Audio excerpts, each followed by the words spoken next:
According to an NBC News and Wall Street Journal poll on June 20 through 24 in 2012, out of 1,000 voters, 47% say that they plan to vote for the incumbent President Barack Obama. So we can use 47 as an estimate for the percentage of people from the US population, because the sample was supposed to have been drawn from the entire population via regular telephone and cell phone. So in the entire population, we are using 47% as an estimate of the percentage of people who would vote for President Obama if the elections were held at this time. Now, if 1,000 people are selected as a simple random sample, we can use our TI-84 calculator to obtain a confidence interval for the percentage of all the people in the entire US population who would vote for President Barack Obama. Now, our calculator will work in terms of proportions, which can easily be changed to percentage and vice versa. So if we have a simple random sample of size 1,000, which is typically denoted by small n, of which 47% are planning to vote for the incumbent president, and note that 47% as a proportion can be written as 0.47. So we are going to see that how we can input this information in our TI-84 calculator to obtain a confidence interval for the population proportion with a desired confidence level. So in our model, we have a simple random sample of 1,000 people, of which the proportion planning to vote for the incumbent president is 0.47.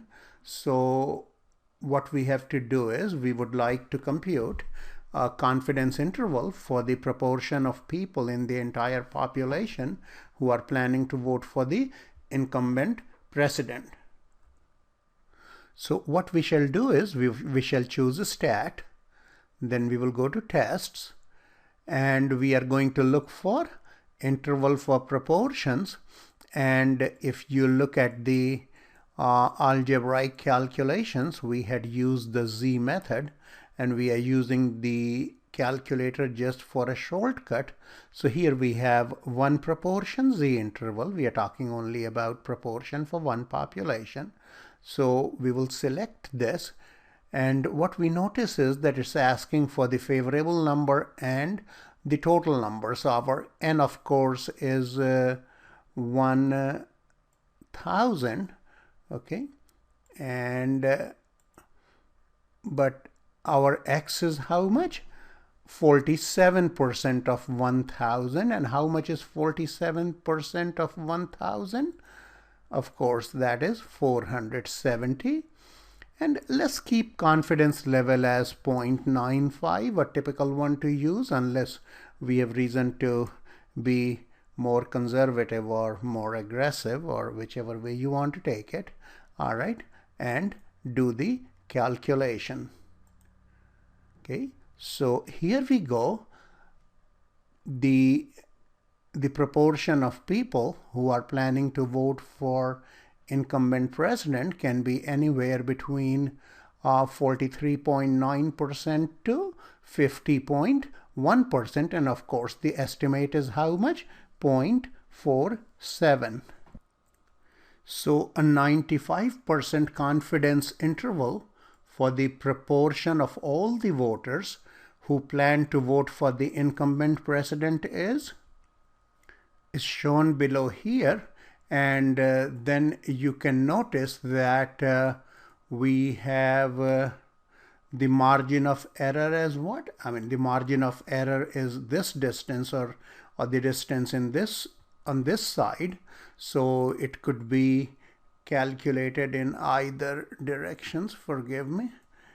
That is, I can either take like 50.1 minus, or rather 0.501, which is 50.1%, minus 0.47, that is 0.031, okay, or 3.1 percentage point. Or if I subtracted this 0.439 from 0.47, I shall still get 0.031, which will give me 0.031 as the margin of error of this estimate.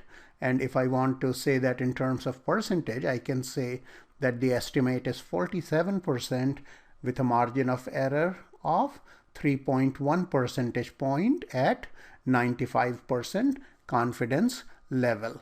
So let me know if you have any questions.